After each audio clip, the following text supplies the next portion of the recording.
আপনারা একটু দেখেন তো আকাশটা কত সুন্দর, তার মধ্যে আবার পাখিদের ডাকও শোনা যাচ্ছে।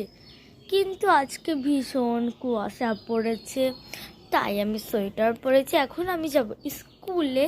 আর আজকে আমাদের ওই যে শহীদ মিনারকে আর কি বানাইছে, ওটাতে ফুল দিতে হবে। আমি কিনছি 2টা ফুল, চলো দেখাই আপনাদের। আর আকাশটা দেখে আমার অনেক সুন্দর লাগতেছে।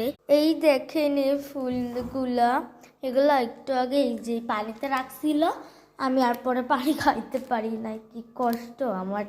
ফুলগুলো অনেক সুন্দর, বাট লাল কালার গোলাপ পাই নাই, তাই যেটা পাইছি ওইটাই নিয়ে আসছে। আর এগুলো অনেক সুন্দর জানেন, এখান থেকে আমি আর এখান থেকে একটা করে খুলিনি, আমি ওখানে রাখছি। তো মাতৃভাষা দিবস, তার জন্য এই ফুলগুলো আনা হয়েছে।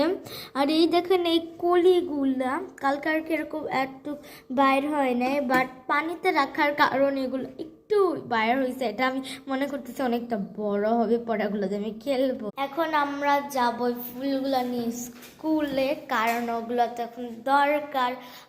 এমনি না নিলেও হইতো আর কি, বাট নেওয়ার তো একটা ইচ্ছা থাকে, মানে দিব। ওকে, এখন আমাদের বের হতে হবে, কারণ একটু বেশি দেরি হয়ে গেলে তো আর যেতে পারবো না। 8:15 তো ওখানে থাকতে হবে, আর 8টাতে আমাদের বের হতে হবে। অলরেডি মনে হয় 8টা বেজে গেছে, না বাজে নাই, একটু পরে বাজবে। সো আমি পরে ভিডিওটা করছি, আজকের মতো টাটা।